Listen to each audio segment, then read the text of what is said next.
You're listening to Up1Notch, a podcast where I explore the tech business world. My name is Mohammad Aoun, and I'm a growth accelerator for tech companies looking to scale their businesses.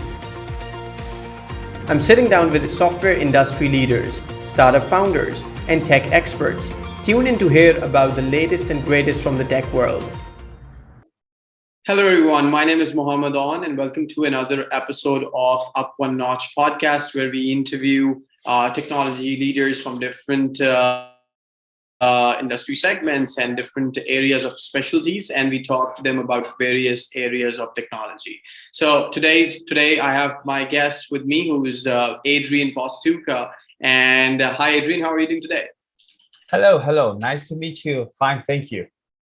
Absolutely. Thank you so much for taking the time for this podcast episode. So let's start off with the most basic question. If you can start off by, I know that you've worked with a lot of big brands. I know you started off as a journalist, but then you worked with the immensely big brands like, for example, Comcast. You worked with Coca-Cola and Pepsi and a lot sorts of that. So, and then you're like also an expert on when it comes to Metaverse, specifically in for a fashion and in entertainment related company. So I would let you start off with a bit of introduction about yourself, and then we can talk more about these things.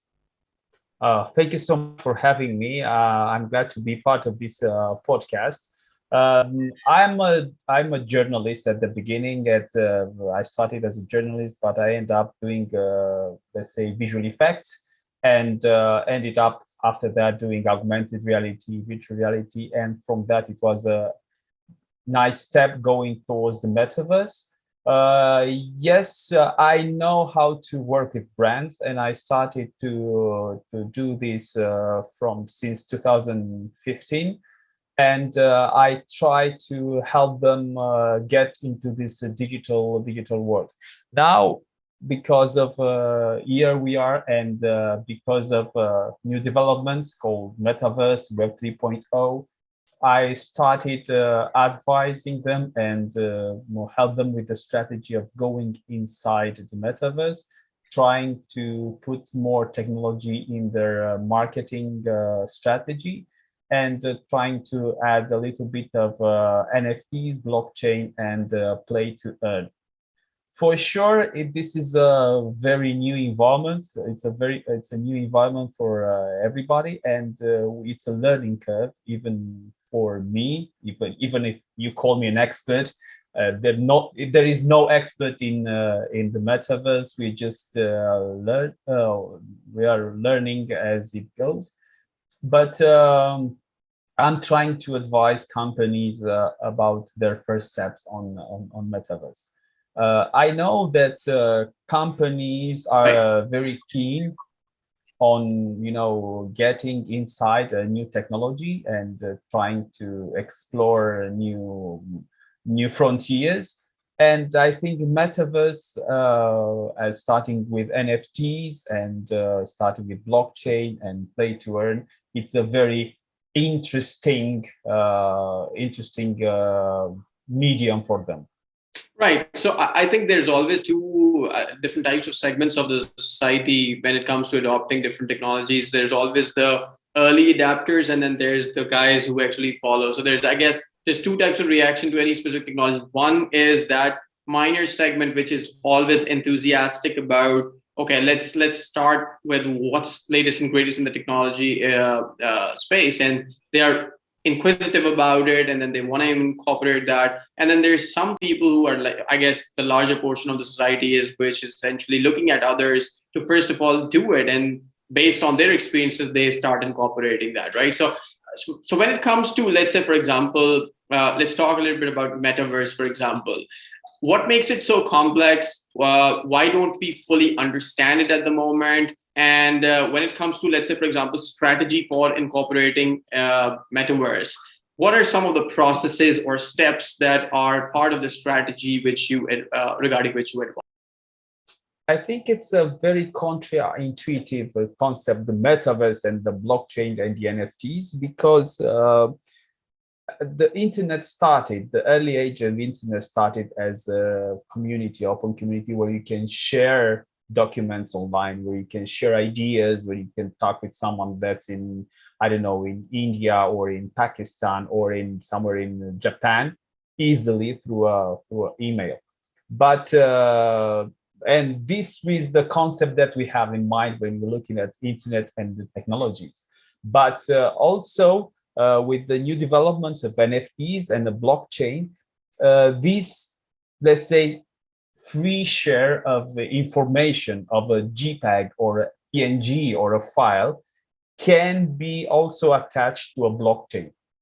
And that means that that piece of, let's say, art, or that piece of PNG now has a value, a owner, and a traceability. And that is a little bit of, let's say, start coming back to the where it begins as a free share of information of that now has an ownership. And I think that ownership on internet, it's something that's changed and doesn't look very appealing, or it has a understanding problem for some users, because I can easily share with you a PNG, but if I attach it through a blockchain, that becomes an NFT. And the NFT is more than just, let's say, an image of a cat or of an ape. This is more a smart contract. It's a contract between me and you, and this contract is vouched by the blockchain, and it can be traced that I'm the owner and you are the receiver. And that is not about, I had a discussion yesterday with a friend of mine, and they said, oh, it's just a PNG, or it's just a JPEG. And I said, no, it's not like we are talking about the paper. A paper is still a paper, but it's the contract and the technology that's on that paper, and it's on that piece of paper, the contract, the information that's on that piece of paper, that makes the paper or technology important.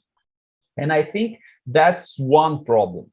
The other problem is, the other problem from my perspective is that right now, all the main players, they joined some kind of a game, and for everybody the metaverse looks like a game, and it's not a game. It's a game as internet is a game right now. It's not a game. You can find some games online, you can find some contests online, but as a whole concept, metaverse is not a game. It's an environment where you can shop, live, explore, and also buy and do all the things that you are doing right now on the web, like Web 2.0, but in a different environment, in a 3D environment. And that's another one, let me give you three, because that's the magic number. I think another problem for the metaverse adoption right now is the legislation, because any big company, any company that thinks about joining this technology step is thinking about how they can add in their portfolio these digital assets, how the legislation in their country is developing towards that direction.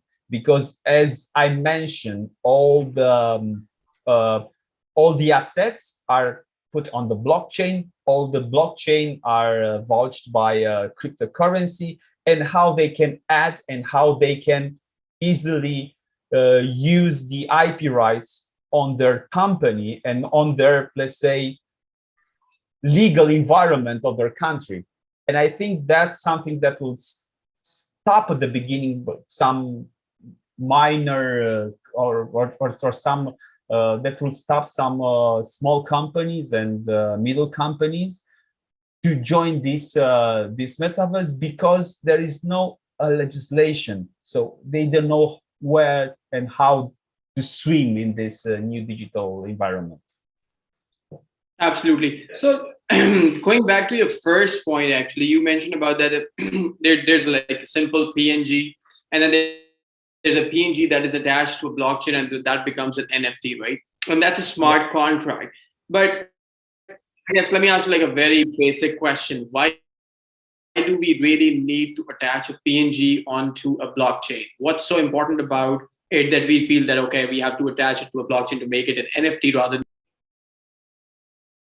I think the first at the beginning is the ownership.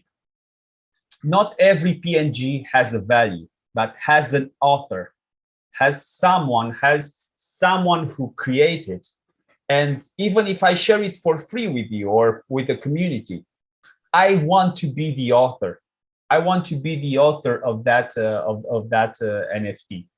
So it's not always about money. If people saying that NFT is about money, getting rich by buying a PNG and then sell it tomorrow for I don't know, for 1,000 euros or dollars. It's not. It's about it's about ownership, and this is something that we need to change. And in a discussion with some fellows in this metaverse in space, I just said something that clicked my mind after that. I think we need to break the concept of NFT and wallet, because people always associate the value with wallet. I think the NFT should be kept in some kind of a vault rather than a wallet, because this right? will have all the time the mix between NFTs and money and cryptocurrency and stuff like that. NFT is more than money, and it is more than cryptocurrency. It's something that vouch the author and the traceability of a content. So it's basically about the ownership, right? The element of ownership was, I mean, to the extent of just claiming its ownership in the past. But like, for example, you write an article on the web and soon it could be plagiarized. Like other people rephrase it, convert it, or somebody could even just copy it and say, okay, it's mine. But with the NFT, you can convert something that is digital and actually make sure that it becomes legally yours. Like there's no way to kind of True. forge it and somebody else coming and saying, okay, I own it, because it's on the blockchain. It can't be forged, right? So so yeah, that element of ownership is definitely very unique that that this offers. Now, so let's talk a little bit about the fashion and entertainment industry and what does metaverse has to offer to the fashion and entertainment industry. You being an expert that has worked with fashion and such brands, if you can talk about that. I think that for the, let's talk about fashion, let's talk about entertainment. At the end of the day, even fashion, it's something like part of our entertainment. There are several layers that NFT, blockchain, metaverse can bring to the table for this industry. First of all, it's the traceability of goods and counterfeiting and all this kind of stuff, because as I mentioned, using an NFT, you can trace or you can certify that, I don't know, that Rolex, it's actually a Rolex, or that Chanel bag, it's a Chanel bag. And also, if you're going back to the supply chain, you can easily trace where the diamonds from your engagement ring, if they are real diamonds, where are being bought, or how they are put on the ring. So that's a layer, and that's a very I can say the utility layer for brands. It's a utility layer that can be, let's say, taken from this environment. On the other hand, another layer is the part of entertainment, is the part of joining or being part of a brand. I know brands that they launch NFTs and games where they let users create and be part of the brand, get them engaged with the brand. And it's a very important thing right now with the new generations, to be part of a culture, to be part of a brand. And brands like Gucci, like Chanel, or Balenciaga, or other brands, big brands, so Nike, they launched these types of experience in space. Is not about buying, let's say, a T-shirt from Nike or from Adidas or something like that. Is not the immediate buying urge, but is a way you can get in touch with the brand, have the brand closer to yourself as a digital self, and also when you go to buy something, you're going to buy because you really enjoy the experience of that brand.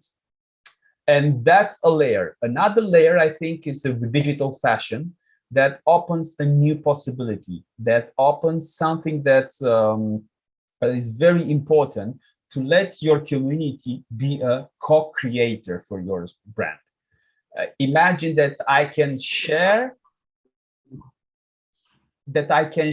online, let's say, a design, and let my community create the pattern, or create the colors, or create something on top of that.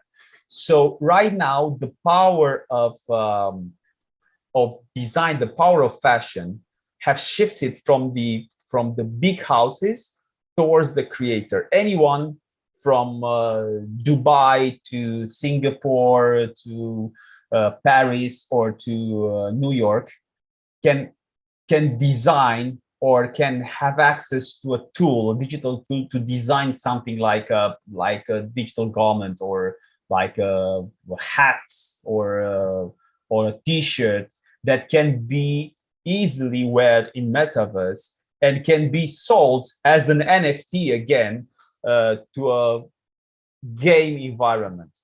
So that helps a lot of companies to think about and looks at this environment. Right. So I mean, we started off with the digital, like, for example, assets, for example, a PNG or something that is digital in nature, and then putting it on an NFT and basically making sure of its ownership, right? That makes absolute sense.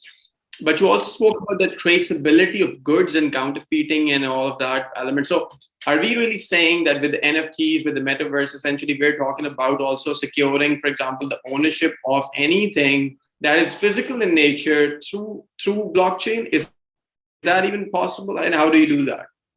Yes, it's possible. First of all, we need to understand that metaverse as a concept is not about a digital world. It's not about a virtual reality world that you can put your goggles on, or you sit in front of the computer and you enter the metaverse. I don't think the term entering the metaverse is very good. I think it's surrounded by metaverse will be a very important term, rather than entering the metaverse. You asked about connecting a physical thing to a digital, let's say, contract.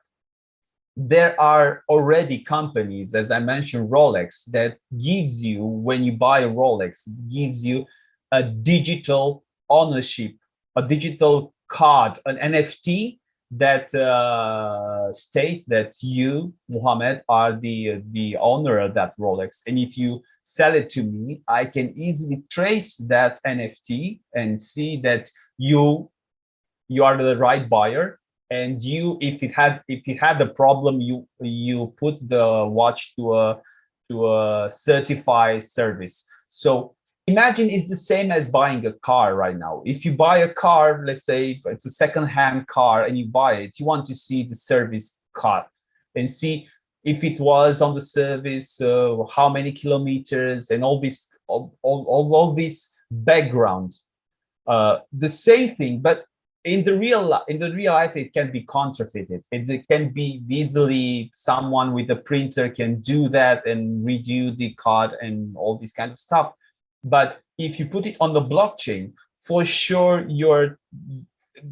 on the blockchain, the effort to counterfeit the digital signature is huge and bigger than actually what you're gonna gain. So it's very hard to counterfeit a blockchain signature. So starting from that, everything that can be also physical and digital can be vouched or have the ownership on an NFT. Right. So, okay. So to sum it up, we spoke about that digital assets can be basically attached to a blockchain and kind of ensuring their ownership. Then we spoke about the physical products, like for example, Rolex watch, and then Rolex gives you like a digital card, and you can track the ownership of that, for example, through blockchain. Again, that sounds fabulous. Now, when it comes to, for example, I think we earlier also mentioned about the legislation element of it, right? So let's say, for example, there is some counterfeiting, something happens, let's say you can't really track, for example, certain NFTs ownership and things like that. What's going to happen? Because obviously with the legal contracting, on paper contracting, obviously there are courts where you can go and actually that contract can be held in the court of law, right? So you can really claim, okay, this party did, for example, this damage to me or things like that, and then claim liquidated damages or something like that, whatever it is. With, let's say, NFTs, with blockchain, how do you see, for example, counterfeiting being controlled through, let's say, legislations and regulations and courts? Kind of, how would that? I think because it's a very new space. It's a new space that we are talking about. Imagine that NFTs are been around for 2 years or something like that, and it's still the beginning. Nobody, or there are few law problems in the world. I think one of them was the Nike with I don't remember the website, where they make a statement about using the whoosh using the image of the of Nike. So I think companies are starting now to realize also their rights or IP rights of the digital image. For sure, also the law will have to evolve towards the digital and NFT smart contracts.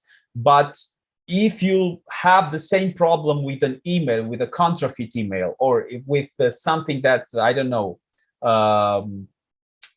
with the digital software, if it has the same problem, a court of law can look through the logs, can look through the software and find out if it's counterfeit or no. I think at the end of the day, NFTs are just some mathematical equation that can be easily tracked and see if there is something wrong with them. So for sure, a court of law from any country can detect if there's any flaw in an NFT or in a blockchain. They need to just more education towards that, and they need to have this a third party to help them understand how the blockchain works and how the bits and information are connected there. Right.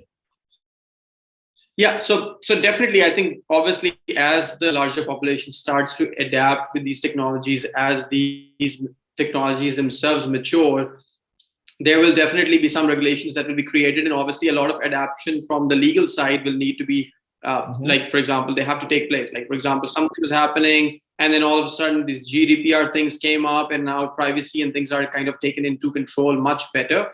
Like similarly, for example, what happened with Facebook, right, regarding their security and GDPR things, right? That. So in regards to that, I think with these metaverse, with NFTs, these smart contracts, etc., obviously the world has to adapt with them, and there will be legislations created which can better control, let's say, counterfeiting and kind of things like that. So I think that's great. There's really some exciting times coming ahead, I guess, and very different times than what we've been accustomed to. But thank you so much, Adrian, for your time for this podcast episode. It was very beneficial having you on the podcast, and looking forward to staying connected. Thank you so much for inviting me. And for sure, we have a lot of discuss because as you mentioned, it's just the beginning. And for sure, the metaverse and the Web 3.0 will impact our life, and from health to entertainment to, let's say, to economy, and everything is going to be impacted by the metaverse, as the same way as the internet has impacted our life till now. Very exactly. I think that's exactly the case. Much like, for example, internet, and then much like phones, mobile phones, like we used to have those phones, and then it came like mobile phones, and then there came smartphones, and who knew that everything would be controlled through mobile applications. So now it's really a different time as compared to like 15 years ago. So definitely, I think the next 10 years, 15 years, the metaverse is going to really expand, and things we're really looking at something really new. So thank you so much, Adrian, for your time, and have a great day. You too. Thank you.